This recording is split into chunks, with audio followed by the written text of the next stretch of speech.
Welcome to my YouTube channel. मैं हूं doctor प्रीति रावतोड़े। आज हम स्टडी करेंगे न्यूटन्स रिंग। अगर आपको ये वीडियो लेक्चर पसंद आता है तो लाइक करें, चैनल को सब्सक्राइब ज़रूर करें।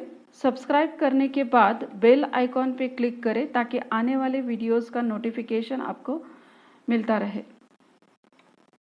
कोरोना के चलते हमारे देश में जो लॉकडाउन है, तो लॉकडाउन के सभी नियमों का पालन करें, घर में रहें, सुरक्षित रहें और कोविड-19 के खिलाफ हमारे देश की इस लड़ाई में अपना सहयोग दें। अब देखते हैं न्यूटन्स रिंग। न्यूटन्स रिंग जो है that is the example of amplitude splitting. Newton's ring में दो सरफेसेस से रिफ्लेक्टेड लाइट का इंटरफेरेंस फॉर्म होता है। दो सरफेसेस मतलब एक होता है स्फेरिकल सरफेस और एक होता है उसके कांटेक्ट में होने वाला फ्लैट सरफेस।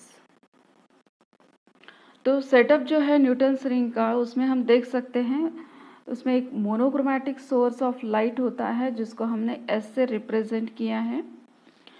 एक प्लानो कॉन्वेक्स लेंस होता है जिससे हम लाइट को पैरेलल बीम में कन्वर्ट कर सकते हैं। एक ग्लास प्लेट है जी जो कि इंसिडेंट लाइट से 45 डिग्री का एंगल फॉर्म करती हैं, और प्लानो कॉन्वेक्स लेंस पीएल। तो ये जो प्लानो कॉन्वेक्स लेंस है उसको इस तरह से रखना है कि उसका जो कर्व्ड सरफेस है that should be at lower side और in contact with the plane glass plate P. और यहाँ पे पॉइंट O जो है that indicates the point of contact of that plano convex lens and the plane glass plate. अगर point O की दोनों तरफ हम देखें तो वेज शेप्ड एयर फिल्म्स यहाँ पे फॉर्म हो रही हैं दोनों साइड पे, जिसकी थिकनेस वेरिएबल है। पॉइंट O पे एयर फिल्म का थिकनेस जो है वो 0 होता है और उसकी दोनों तरफ ये फिर रेडियली इंक्रीज होता है दोनों साइड पे।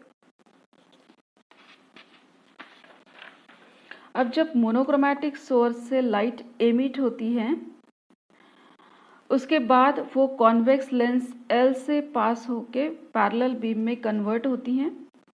Parallel beam of monochromatic light जो है वो ग्लास प्लेट G पे इंसिडेंट होता है।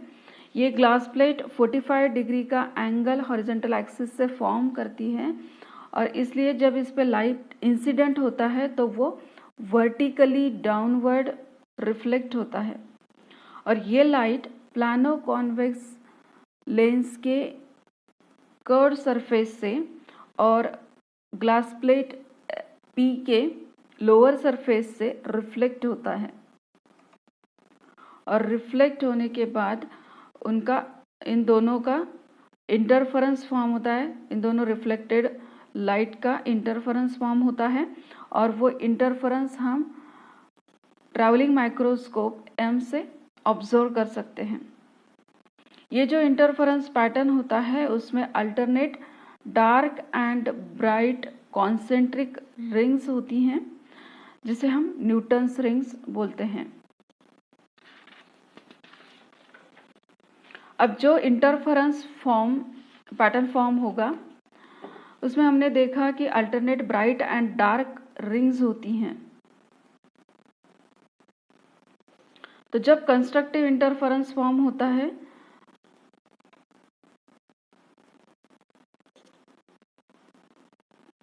तो ब्राइट रिंग दिखाई देती है। तो आइए देखते हैं कि कंस्ट्रक्टिव इंटरफेरेंस के लिए क्या कंडीशन होती है।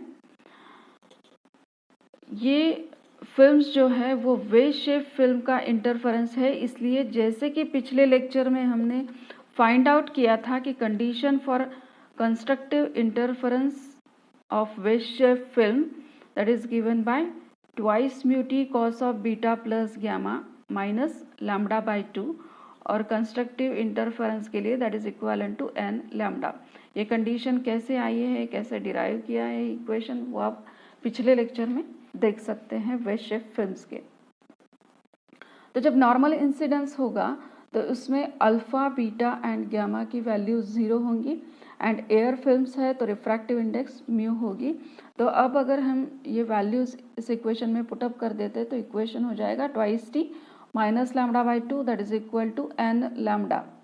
लैम्डा बाई 2 की टर्म अगर हम राइट साइड में शिफ्ट करते हैं तो इक्वेशन मिलेगा twice T is equal to twice N plus 1 lambda by 2। तो ट्वाइस टी की जो वैल्यू है that is odd multiple of lambda by 2 for the bright ring और कंस्ट्रक्टिव इंटरफेरेंस। अब देखते हैं डिस्ट्रक्टिव इंटरफेरेंस के लिए। डिस्ट्रक्टिव इंटरफेरेंस जब फॉर्म होगा तो डार्क रिंग दिखाई देगी। तो जब डिस्ट्रक्टिव इंटरफेरेंस फॉर्म होता है तो वेव शेप फिल्म्स के लिए पाथ डिफरेंस का इक्वेशन होता है twice mu T cos of beta plus gamma minus lambda by 2 that is equal to twice N plus 1 lambda by 2 means odd multiple of the half wavelength. अब अगर फिर से हम नॉर्मल इंसिडेंस कंसिडर करते हैं तो एंगल्स की value 0 हो जाएगी। एयर फिल्म्स है तो रिफ्रैक्टिव इंडेक्स 1 हो जाएगी। तो equation becomes twice T minus lambda by 2 is equal to twice N plus 1 lambda by 2। ये जो माइनस लैम्डा बाई 2 की टर्म है वो अगर हम राइट साइड में शिफ्ट कर देते हैं तो इक्वेशन मॉडिफाई हो जाता है twice T is equal to N lambda. That is the value of twice t for the destructive interference or dark ring.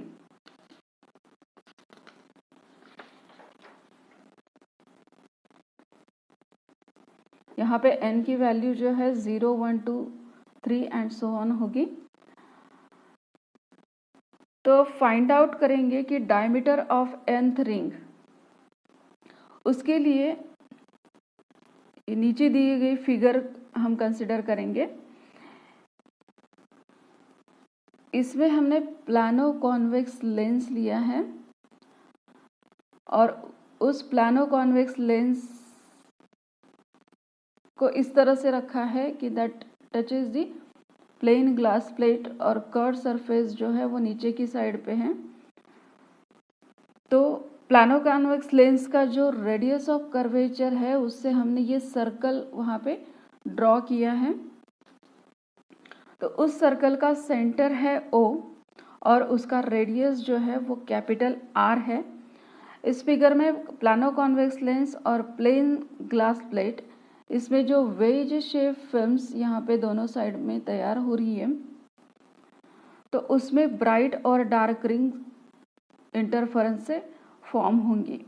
तो n पॉइंट पे, यहाँ पे जो n पॉइंट है तो n पॉइंट पे जो रिंग फॉर्म हो रही है उसकी रेडियस हमने Rn से रिप्रेजेंट की है, small rn, that is the radius of the nth ring. और AB जो है that Rn is equal to this distance AB from this figure. उस रिंग की थिकनेस जो है वो हमने T से रिप्रेजेंट की है।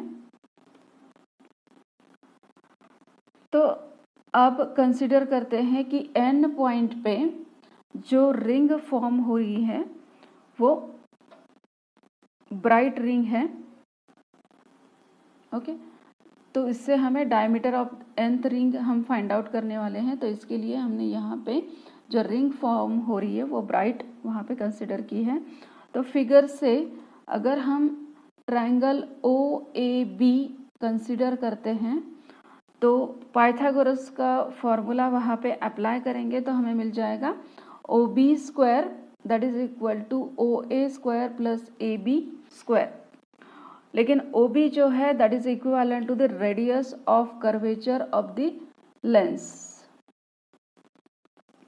OA दैट इज फिगर से हम देख सकते हैं कि ये रेडियस है और उससे अगर हम ये डिस्टेंस मतलब thickness of the film minus कर देते हैं तो हमें OA की वैल्यू मिलेगी। So OA is equal to R minus T। और AB जो है that is equivalent to the radius of nth bright ring Rn। तो इक्वेशन में अगर ये सब वैल्यूज हम पुटअप करते हैं तो इक्वेशन हो जाएगा ये इक्वेशन था हमारे पास, तो उसमें हमने वैल्यूज पुटअप कर दी। So R square is equal to R minus T square plus R N square. So इस इक्वेशन को अगर हम सॉल्व करते हैं तो ये R square minus twice R T plus T square plus R N square, तो उसमें ये R square and minus R square cancel हो जाएगा, तो इक्वेशन मिलेगा R N square is equal to twice R T minus T square. लेकिन R and T की value अगर हम कंपेयर करें तो R is very very large as compare to T. So ये टी स्क्वायर की टर्म जो है वो हमने कैंसिल कर दी, तो इक्वेशन हो जाएगा R N square is equal to twice R T. इसको अगर हम टी के फॉर्म में रीअरेंज करते हैं तो that will give the value of T R N square by twice R. ठीक है,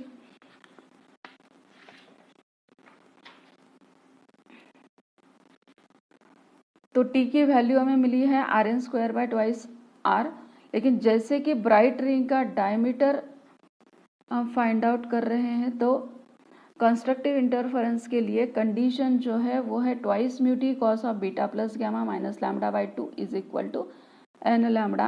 ये लैम्डा बाई टू की टर्म हमने राइट साइड में शिफ्ट कर दी और उसमें नॉर्मल इंसिडेंस की जो कंडीशन है वो पुटअप कर दी, एयर का रिफ्रैक्टिव इंडेक्स पुटअप कर दिया, तो इक्वेशन हो जाएगा twice T is equal to twice N plus one lambda by two. लेकिन जैसे कि पिछले स्लाइड में हमें टी की वैल्यू मिल चुकी है, that is R N square by twice R, वो वैल्यू हमने यहाँ पे पुटअप कर दी, टू टू कैंसिल हो जाएगा। So R N square that is equal to two N plus one into R lambda divided by two, और you can write R N is equal to under root of twice N plus one R lambda by two. ये मिल गया radius. अगर diameter हम find out करना चाहते हैं तो उसको 2 से मल्टीप्लाई कर देंगे, तो डायमीटर की वैल्यू हमें मिल जाएगी for the nth bright ring. यहाँ पे n जो होगा that is from 0 1 2 3 and so on.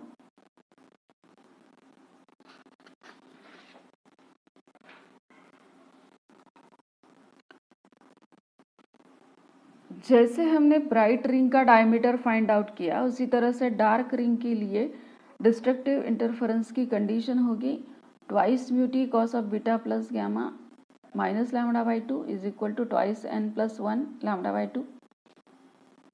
Lambda by two की टर्म राइट साइड में शिफ्ट कर दी और नॉर्मल इंसिडेंस की कंडीशंस उसमें पुटअप कर दी। रिफ्रैक्टिव इंडेक्स जो है एयर का mu is equal to one put up कर दिया, तो इक्वेशन सिंपली हो जाएगा twice T is equal to N lambda.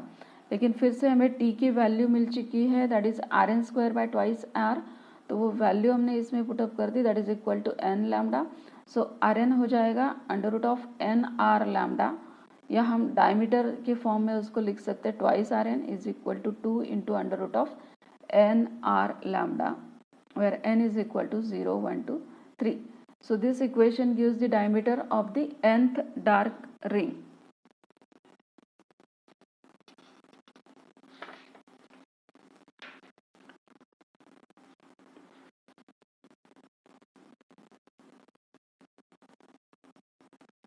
Dark and bright ring के लिए डायमीटर की वैल्यू हमने फाइंड आउट की।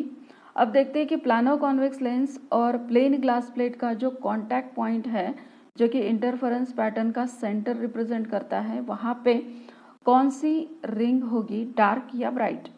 अब जैसे कि हमें पता है कि पाथ डिफरेंस जो है वो वेज शेप फिल्म के लिए होता है twice mu T cos of beta plus gamma minus lambda by two that is equal to X, where this X is a path difference.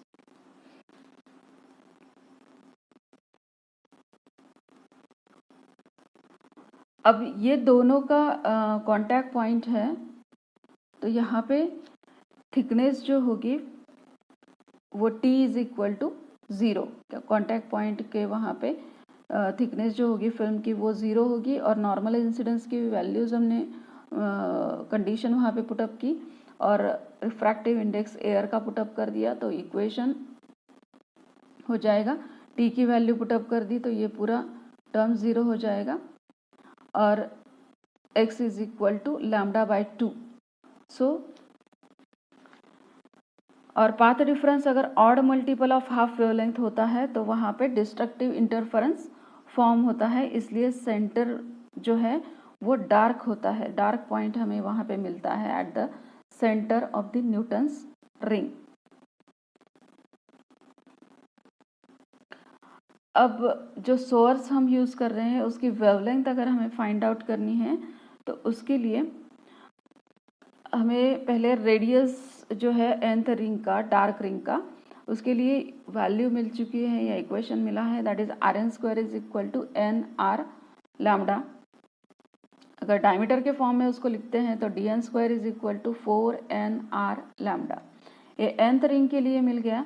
अगर अनदर कोई रिंग हम कंसिडर करते हैं जिसको हमने m से रिप्रेजेंट किया है तो mth रिंग के डार्क रिंग के लिए इक्वेशन जो है वो मॉडिफाई हो जाएगा, that Dm² is equal to 4MR lambda.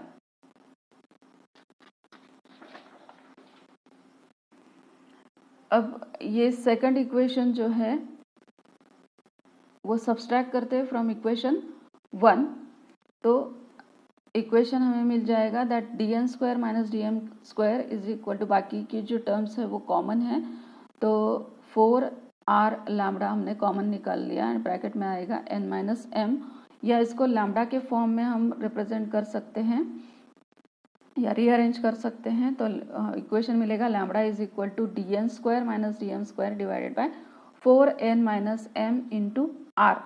इस इक्वेशन में मोनोक्रोमैटिक सोर्स जो हमने यूज़ किया है उसकी वेवलेंथ हम फाइंड आउट कर सकते हैं बाय यूजिंग दिस इक्वेशन। अब न्यूटन्स रिंग एक्सपेरिमेंट का यूज़ करके हम लिक्विड की रिफ्रैक्टिव इंडेक्स भी फाइंड आउट कर सकते हैं। अब इनिशियली हमने एयर फिल्म्स के लिए, डार्क रिंग के लिए इक्वेशन हमें मिला है, that is twice mu T cos of beta plus gamma is equal to n lambda. Lambda by 2 की जो टर्म थी वो हमने यहाँ पे शिफ्ट करने के बाद, ये मॉडिफाई करने के बाद हमें ये इक्वेशन मिला है for the nth dark ring of the air films. अब यहाँ पे हम क्या करने वाले हैं, नॉर्मल इंसिडेंस की जो कंडीशन है वो पुटअप करेंगे, लेकिन रिफ्रैक्टिव इंडेक्स जो है उसको हम म्यू ए से रिप्रेजेंट करेंगे, refractive index of the air. So equation हो जाएगा twice mu A into T is equal to n lambda. यहाँ पे t की वैल्यू हम पुटअप कर सकते हैं, that is Rna², Rna that is the radius of the nth dark ring of the air, so air medium, so Rna² by twice R that is equal to T।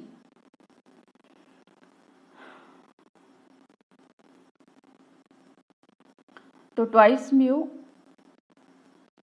ये जो value है T की ये हमने equation में put up कर दी, तो equation हो जाएगा Rna² that is equal to n lambda R divided by mu A, equation number 4।